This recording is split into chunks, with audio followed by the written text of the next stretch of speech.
Hello friends, मैं मोहित जैन आपका स्वागत करता हूं हमारे YouTube channel pick a topic GST. कल तक अपन ने देखा था प्रो रेटा अलॉटमेंट। प्रो रेटा अलॉटमेंट में अपन ने सिंपली देखा था जिसमें कोई भी शेयर होल्डर डिफॉल्ट नहीं था, मतलब कोई भी शेयर होल्डर की कौन सी एलिमेंट्स नहीं आ रही थी। आज हम एक क्वेश्चन देखते हैं जिसके अंदर हम कल वाले क्वेश्चन में ही थोड़ा सा आगे ऐड करते हैं। क्वेश्चन थोड़ा सा चेंज है, अमाउंट थोड़े चेंज है। हम क्या करेंगे कि थोड़ा सा उसके अंदर ऐड ऑन कर देंगे। क्या कि एक बंदा है जिसने 1000 से अप्लाई किए, उसने अलॉटमेंट मनी नहीं दी, और एक बंदा है बी गणेश, उसने भी अलॉटमेंट की मनी नहीं दी। क्वेश्चन को कैसे पढ़ते हैं सबसे पहले ध्यान से सुनना। GST limited issued 30,000 shares of ₹10 each, payable ₹3 on application, ₹4 on allotment and balance on first call। तो बैलेंस कितना हो जाएगा? 3 4 7 10 minus 7 3। Application was received for 42,000 shares. The directors resolved to allot as follows: 20,000 को 10,000, मतलब रेशियो क्या हो गया?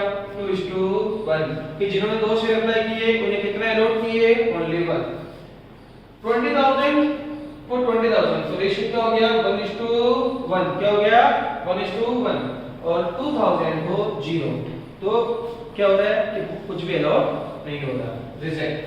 The excess money is to be adjusted against on further calls. Balu who had applied for 1,000 shares in category A, category A का मतलब क्या होगा? ये category A से बिलोंग करता है, मतलब अगर इसने 2 शेयर अप्लाई किए हैं तो इसे कितना मिला है? 1। And Ganesh who had allotted 600 shares, मतलब category B से, category B से बिलोंग करता है कौन? गणेश, मतलब इसने 600 ही अप्लाई किए थे और उसे अलॉट भी कितने में है? 600। पहले तो पहला अलॉटमेंट मनी, ये दोनों ने क्या किया? इन्होंने अलॉटमेंट मनी पे नहीं की। Calculate the amount received on allotment and pass general. ये मैंने क्वेश्चन को चेंज किया ताकि आपको समझ में आए कि हम कैलकुलेट कैसे करते हैं। Calculate the amount received on allotment and pass general. General आपको खुद को पास करनी है और कोई भी दिक्कत है आप मुझसे पूछ सकते हो। सबसे पहले हमारा मेन आंसर क्या होगा? हमें क्या निकालना है? अमाउंट कितना मिलेगा। तो हमारा मेन आंसर क्या होगा? Amount due on allotment. अगर कुछ भी कॉल्स इन एरियर्स कुछ भी नहीं होता तो हमें कितना पैसा चाहिए था? 4 × 30,000, 1,20,000। ठीक है। Amount already received on application, ये हम वर्किंग नोट 1 से निकालेंगे। एंड कॉल्स इन एरियर्स, ये वर्किंग नोट नंबर 2 से, और ये अपना आंसर क्या आएगा? अमाउंट रिसीव्ड ऑन अलॉटमेंट, मतलब बैंक अकाउंट में कितना पैसा आएगा। और अपना क्वेश्चन भी क्या है? Calculate the amount received on allotment. तो हमें फाइनली ये निकालना है। अब ध्यान से देखना, सबसे पहले हम ये देखते हैं हमारे पास कितना पैसा एक्स्ट्रा आया। तो application money received, application money कितनी है हमारे पास? 42,000 में से 2,000 को मैं इग्नोर कर रहा हूं क्योंकि उसको ऑलरेडी रिजेक्ट करना है। तो 40,000 into 4, 1,60,000। अमाउंट यूटिलाइज्ड, कितना यूटिलाइज हुआ? 30,000 into 3, 90,000। यस और नो? लेकिन मेरे पास एक्सेस अमाउंट कितना बच गया? 70,000। कितना बच गया? 70,000।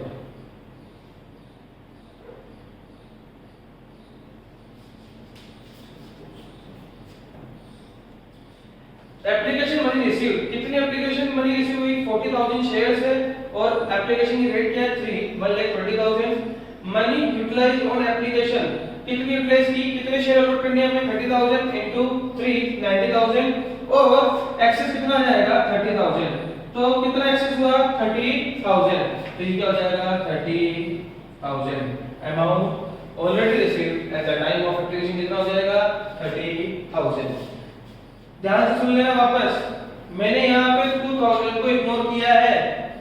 मैं चाहता तो यहाँ पे ऐसा भी कर सकता था, application money received 42,000 into 3 less amount refunded 2,000 तो जो बचता वो क्या बचता 40,000 into 3, ये मैंने किया है डायरेक्टली किया है। देन बालूस कॉल्स एरियस, आपने वर्किंग नोट को क्या होगा बालू और गणेश का कॉल्स एरियस कितना है वो हमें फाइंड आउट करना है। तो कैटेगरी ए से बिलोंग करता है बालू, तो बालू कैटेगरी ए का मतलब क्या होगा 20,600 कितने शेयर दे रहे हैं हम 10,000, मतलब रेशियो क्या हो गया 2:1, क्या हो गया 2:1 कि जिन्हें हमने एक शेयर अलॉट किया है हमने अप्लाई कितने के लिए किया है 2, तो अप्लाइड इज टू अलॉटेड, ठीक है। तो बालू ने कितने शेयर अप्लाई किए थे 1000, अप्लाई दिया हुआ है अपने को, देखो क्या दिया हुआ है अप्लाइड, तो बालू को अलॉट कितने किए हैं x, तो x into 2 equals to 1000, 2x equals to 1000 and x equals to 500। बालू को कितने शेयर अलॉट हुए 500, वापस देख लेना कि 20,000 को हमने दिए 10,000, तो रेशियो क्या हो गया 2:1 कि जिन्होंने दो शेयर अप्लाई किए उन्हें कितना दे रहा हूं एक शेयर, तो बालू ने कितने अप्लाई किए 1000, तो 1000 डिवाइडेड बाय 2 कितना आएगा 500 शेयर्स, कितना आएगा 500 शेयर्स। तो excess amount received on application, अब बालू ने अप्लाई कितना किया 1000 और हमने अलॉट कितना किया 500, एक्स्ट्रा एप्लीकेशन कितनी आई बालू से 500, तो एक्स्ट्रा मनी कितनी आई 500 into 3 कितना 1500, कितना आया 1500। Amount to be received on allotment, बालू से मुझे चाहिए कितना 500 into 4 2000, चाहिए कितना 2000, मुझे चाहिए 2000 और बालू ने अलॉटमेंट की कॉल नहीं की, लेकिन मेरे पास एप्लीकेशन के टाइम बालू से 1500 रुपए एक्स्ट्रा है जो कि मैं एडजस्ट कर दूंगा अलॉटमेंट में, क्योंकि क्वेश्चन में लिखा हुआ है is to be adjusted against further calls, तो मैं कितना एडजस्ट करूंगा 1500, तो कौन सी रेट कितना होगा 500, कितना होगा 500, तो बालू को हो जाएगा 500 प्लस, अरे गणेश तो सिंपल है, गणेश की कैटेगरी कौन सी है बी, और बी कैटेगरी में क्या है 600 से इसको कितना अलॉट होगा 600, तो उसने अलॉटमेंट की कॉल नहीं दी। अब क्या कैटेगरी बी के पास कोई एक्सेस शेयर अप्लाई किए थे नहीं, अगर एक शेयर अप्लाई किया तो अलॉट कितना होगा 1, तो क्या हमें कैटेगरी बी से एक्स्ट्रा एप्लीकेशन मनी रिसीव हुई थी नहीं हुई थी, अगर एक्स्ट्रा एप्लीकेशन मनी रिसीव नहीं हुई मतलब हमें कुछ भी एडजस्टमेंट नहीं करना, हम डायरेक्टली क्या कर सकते हैं 600 मल्टीप्लाई बाय 4 कितना आ जाएगा 2400 प्लस 500 2900, और ये आपका आंसर आ गया 1,20,000 माइनस 30,000 90,000 माइनस 2900 कितना आया 87,100। देखो मेन मुद्दा क्या था ये वापस समझ लो इसको कि सबसे पहले एप्लीकेशन मनी कितनी पे रिसीव हुई 40,000 पे 1,20,000, मैंने 2,000 रुपया मैंने रिजेक्टेड और मैंने इसको काउंट नहीं किया यहाँ पे, less money utilise on application 30,000 into 3 90,000, तो एक्सेस कितना आया 30,000। अरे मेरे पास एक्सेस है 30,000, मैं एडजस्ट कितना करूंगा, मुझे अलॉटमेंट में चाहिए कितना था 4 into 10,000 40,000, मेरे पास एक्सेस पड़ा कितना है 30,000, व्हिचएवर इज लोअर 30,000 को मैंने एडजस्ट कर दिया, उसके बाद कुछ एक्सेस बचा नहीं नील। फिर बालू का कॉल्स एरियस मैंने बताया रेशियो क्या निकला अपना 2:1, बालू ने 1000 शेयर अप्लाई किए थे, 1000 शेयर अप्लाई किए मतलब क्या हुआ कि बालू ने अगर दो शेयर अप्लाई किए तो अलॉट कितने हुए 1, तो बालू ने अप्लाई कितने किए थे 1000, तो उसको अलॉट कितने हुए 500, तो 500 उसे अलॉट हुए, एक्स्ट्रा एप्लीकेशन कितनी हुई उस पे 1000 माइनस 500, अलॉट कितने हुए 500, एप्लीकेशन कितनी थी 1000, तो एक्स्ट्रा एप्लीकेशन कितनी हुई 500, एक एप्लीकेशन पे एक्स्ट्रा पेमेंट कितना किया उसने 3 रुपया, तो 500 पे कितना करेगा 1500, उसे चाहिए कितना था बालू को कितना देना था अलॉटमेंट के टाइम 2000, कितना देना था 2000, तो कितना उसने नहीं दिया अलॉटमेंट के टाइम। सर अगर आपने किसी को पहले से एडवांस देगा 1000 रुपए, सॉरी पहले से आपने देगा 1500 रुपए और आपने उससे 2000 का गुड्स और परचेज कर लिया, अब आपको कितने देने हैं 500 देने। सेम चीज यहाँ पे कि बालू को अलॉटमेंट पे देने थे 2000, उसने एप्लीकेशन के टाइम पे एक्स्ट्रा दे दिए 1500 जो कि मैंने एडजस्ट कर दिया अलॉटमेंट में, तो अब बालू और कितना देगा 500, लेकिन बालू के पास पैसा होगा नहीं या उसे देने की इच्छा नहीं होगी, जो भी रीजन रहा हो, अपना क्वेश्चन ने क्या बोला कि बालू ने अलॉटमेंट की कॉल नहीं दी, तो डायरेक्टली आप ये मत सोचना कि बालू ने 2000 रुपए नहीं दिए। बालू ने 1500 रुपए पहले दे चुका है, तो अब उसने कितने नहीं दिए 500। क्वेश्चन का ट्विस्ट क्या था, ये 500। आप नॉर्मली क्या करते हो, जिन्हें ये नहीं आता वो क्या करता डायरेक्टली कि बालू ने कितने रुपए नहीं दिए 2000, तो डायरेक्टली वो क्या माइनस करता है यहाँ पे 2000, नहीं वो गलत हो जाता, हमें वर्किंग नोट बनाना पड़ेगा। आई बस बात समझ में, ठीक है। अब देखो एंट्री देते हैं, पहली entry bank account debit to equity share application account. अरे कितनी एप्लीकेशन आई थी अपने पास,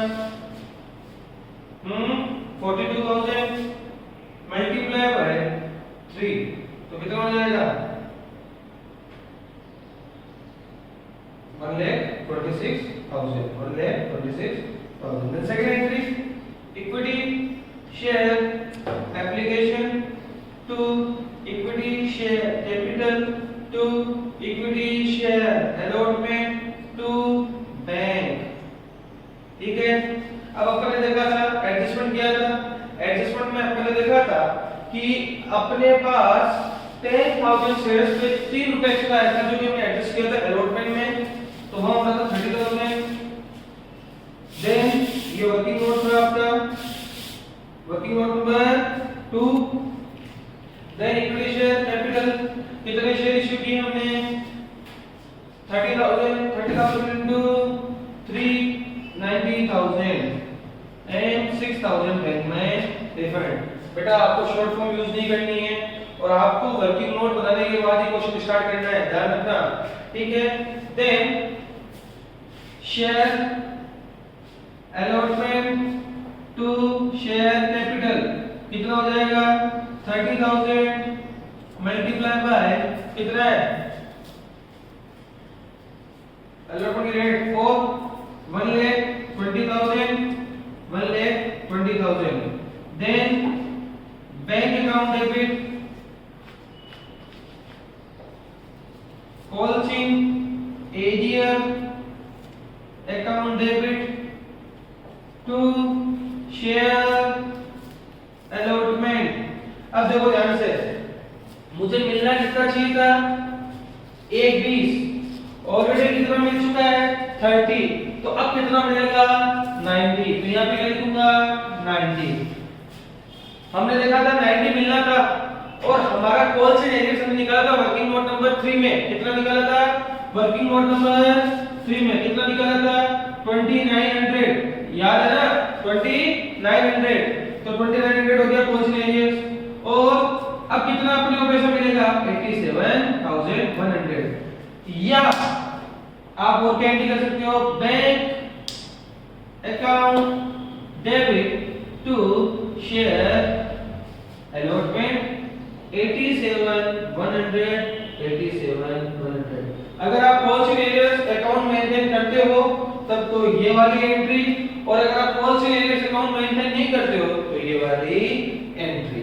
आई बात समझ में, ध्यान से सुन लेना, हमारा पैसा कैटेगरी वाइज आता है और हमें एडजस्ट भी कैटेगरी वाइज ही करना है। ये नहीं हो कि हम इन दोनों के पैसों को आपस में एडजस्ट कर रहे हैं, इसका पैसा इसके काम आएगा, इसका पैसा इसके काम आएगा। इसका एग्जांपल क्या है, अगर मैं ए हूं और एक बी है, क्या ए और बी की प्रॉपर्टी को मिक्स कर सकते हैं? नहीं कर सकते। ए की प्रॉपर्टी ए के नाम, बी की प्रॉपर्टी बी के नाम। वैसे ही यहाँ पे क्या है, दो इंडिविजुअल ए है, एक दूसरा वाला बी है। आई बात समझ में। अब अपन नेक्स्ट क्वेश्चन देखते हैं। अब देखो नया क्वेश्चन देखते हैं। शेयर इशू है प्रीमियम पे और उसका प्रोडक्ट अलॉटमेंट करना है। थोड़ा सा टफ है पहले वाले से, लेकिन कोई दिक्कत वाली बात नहीं। Region limited issued 40,000 shares of ₹10 each at a premium of ₹2।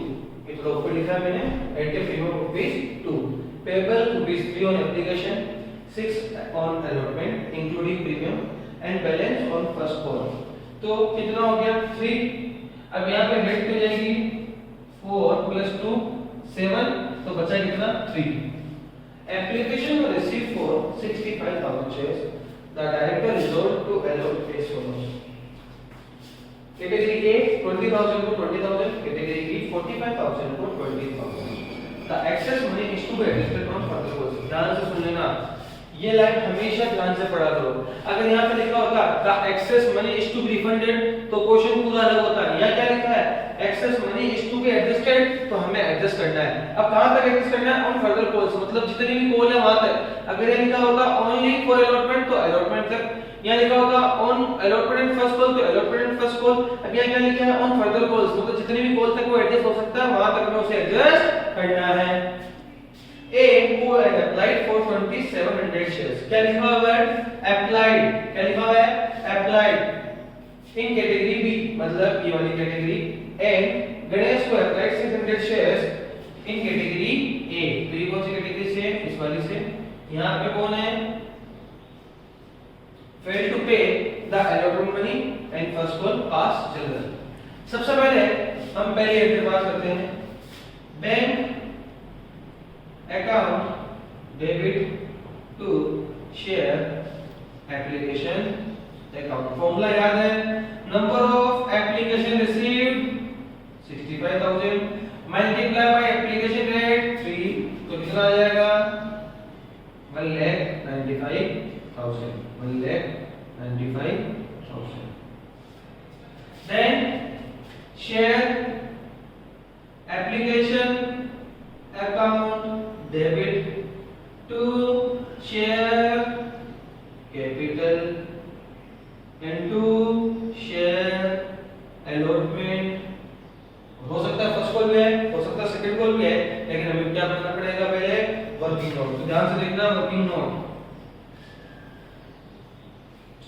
Sir हमारे पास कितना एक्स्ट्रा एप्लीकेशन आया, ओनली कैटेगरी बी से आया, कितना आया, 45,000 को 20,000 दिया, ठीक है। सर कितना एक्स्ट्रा पैसा आया, मल्टीप्लाई बाय 3, मल्टीप्लाई बाय 3 कितना आया, 1,35,000 एंड 60,000। तो एक्सेस कितना है,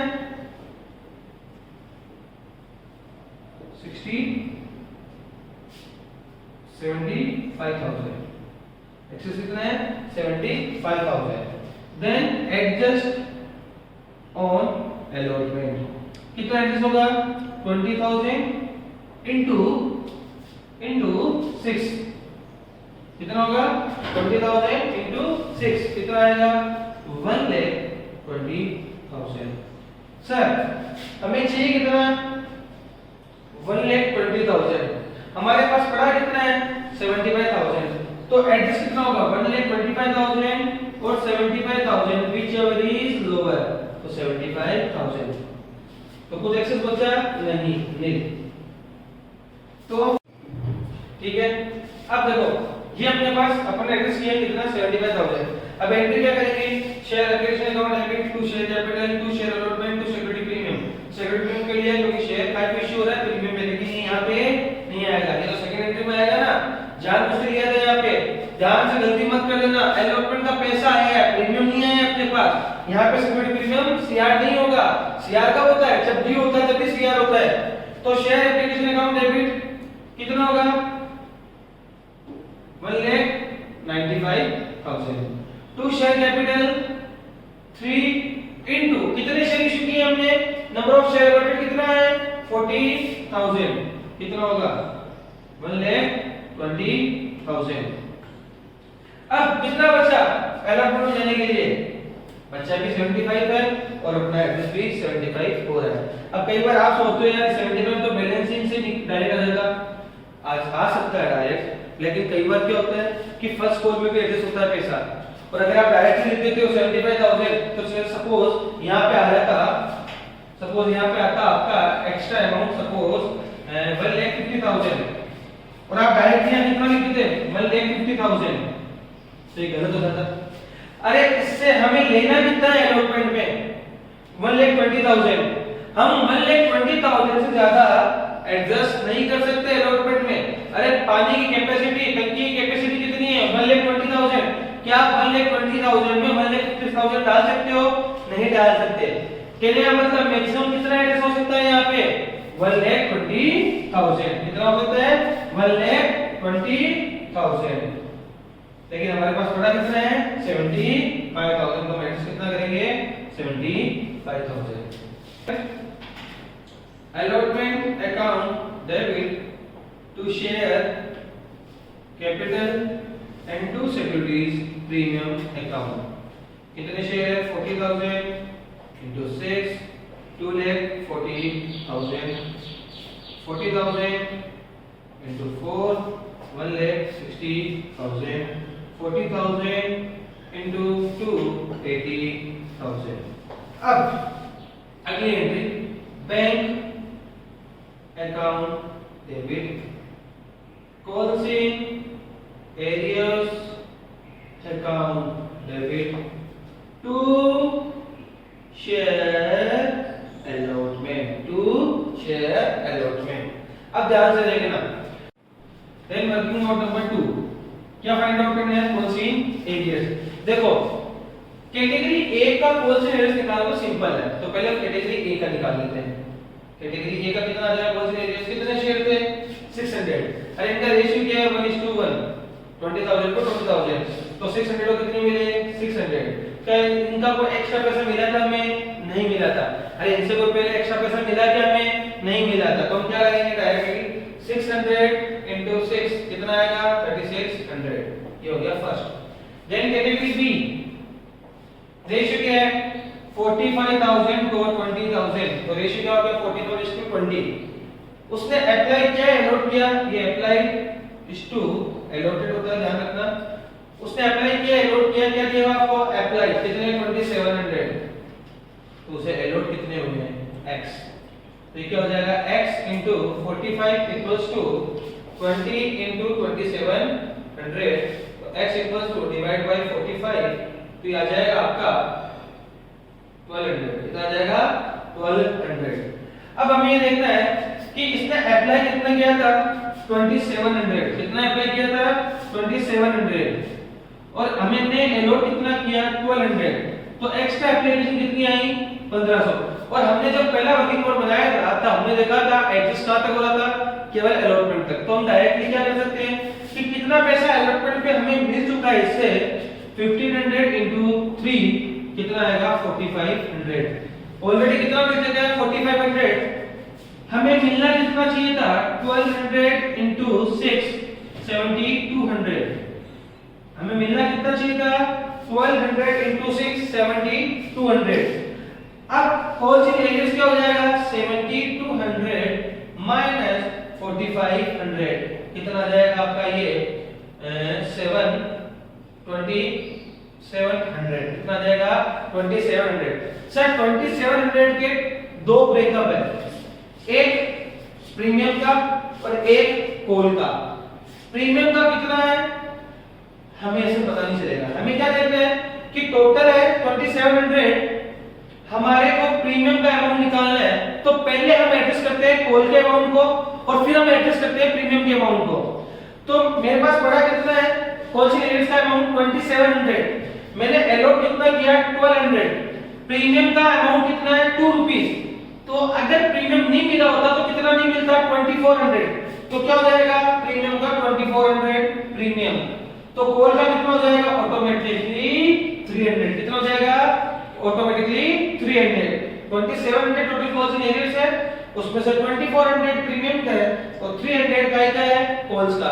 सर इन दोनों को अलग-अलग क्यों किया आपका जो अगला टॉपिक होगा फोर फीचर उसमें ये काम आएगा अलग-अलग करना, यहाँ पे आपके काम नहीं आ रहा है लेकिन जो आपका अगला टॉपिक है वहां पे काम आएगा।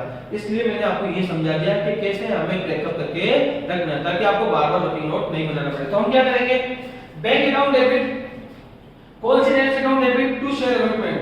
तो सर कॉल्सिंग एरियर्स कितना हो गया पहला 3600 एंड दूसरा 2700 और ये हो गया आपका 6300। सर शेयर अलॉटमेंट कितना आएगा 240 आना था ऑलरेडी 75,000 आ चुका है तो कितना आएगा 240 minus 75 अराउंड 165,000 फिर सर बचा कितना ये आपका 1,65,000 में से 6,300 गया, तो जो भी बैलेंसिंग आएगा वो कितना आएगा? 1,58,700। आई बात समझ में? सिंपल है, कोई दिक्कत वाली बात। जो आएगा आपका फर्स्ट कॉल, क्या आएगा? First call. उस फर्स्ट कॉल में क्या करना है? पहली entry share first call account debit to share capital, कितना? कितनी कॉल है? कॉल के अमाउंट 3 इनटू शेयर कितने? 40,000, 1,20,000। देन सेकंड एंट्री क्या होगी? बैंक अकाउंट डेबिट कॉल से arrears account debit to share first call. अब देखो यहां कॉल से एरिस निकालना सिंपल है। क्या करना है यहाँ पे? क्या यहाँ पे अपने पास को पहले से पैसा आया है फर्स्ट कॉल का? कुछ भी नहीं आया हुआ, एटलीस्ट कहां तक हुआ? केवल अलॉटमेंट तक। तो डायरेक्टली आप क्या करोगे? इनके जो है बी कैटेगरी के 1200 शेयर्स और इसके हैं 600 शेयर्स, तो टोटल कितना हो गया? 1800 शेयर्स। कितना हो गया? 1800 शेयर्स। 1800 मल्टीप्लाई बाय 3, 5400 क्या आ जाएगा? कॉल्सिंग एरियर्स। 5400 क्या आ जाएगा? कॉल्सिंग एरियर्स। आई बात समझ में? ठीक है, तो फर्स्ट कॉल एंट्री क्या होगी? Share first call account debit to share capital 40,000 into 3, 1,20,000। फिर बैंक अकाउंट डेबिट कॉल से arrears account debit to share first call में 120 आ जाएगा। सर कोई पैसा का एडवांस में मिला? नहीं मिला, तो सर कॉल से एरियस निकाला, बिल्कुल सिंपल है। अब प्रो रेटा का इफेक्ट खत्म हो चुका है। ये नहीं है कि हम यहाँ पे भी कैलकुलेट करें कितना अप्लाई हुआ कितना अलॉट हुआ। क्यों? क्योंकि जो एक्स्ट्रा पैसा आया था वो तो ऑलरेडी एडजस्ट हो चुका है। कहां तक? अलॉटमेंट तक। अगर वो फर्स्ट कॉल में भी एडजस्ट होता तो हम यहाँ माइनस करते हैं। अब फर्स्ट कॉल में कुछ एडजस्ट हुआ क्या? नहीं, अलॉटमेंट तक ही एडजस्ट हुआ। तो हम क्या करेंगे? डायरेक्टली इक्विवेलेंट कैटेगरी बी का प्लस 600 कैटेगरी ए का टोटल कितने शेयर्स थे? 1800 जिन्होंने फर्स्ट कॉल नहीं दी इनटू 3, 5400। इतना ही। अब सुनो मेरी बात ध्यान से, जब भी क्वेश्चन करो पहला पॉइंट क्वेश्चन को अच्छे से पढ़ो। दूसरा पॉइंट कि आपको ये देखना है कि कहां तक एडजस्ट करना है, अलॉटमेंट तक करना है या फर्स्ट कॉल तक करना है या सेकंड कॉल तक करना है, क्वेश्चन में लिखा हुआ रहेगा, या रिफंड करना है। सबसे इंपॉर्टेंट एंट्री कौन सी है? Second entry. आपको होशियारी कहां लगानी है? सेकंड एंट्री में, फोर्थ एंट्री में, सिक्स्थ एंट्री में और एट्थ एंट्री में। इन चार एंट्री को ढंग से करोगे तो आपका क्वेश्चन कभी भी गलत नहीं होगा। और हमेशा क्वेश्चन स्टार्ट करने से पहले वर्किंग नोट बनाओ, वर्किंग नोट को ढंग से पूरा उतार लो, क्वेश्चन को पूरा समझ लो और उसके बाद एंट्री पास करो। ठीक है, आज के लिए इतना ही। Thank you. आराम से आप क्वेश्चन को कीजिए। अगर आपको दिक्कत आती है आप मुझे क्वेरी बॉक्स में क्वेश्चन सेंड कर सकते हैं, आप मुझसे व्हाट्सएप पे भी पूछ सकते हैं। हमारे चैनल को लाइक करें, सब्सक्राइब करें। Thank you.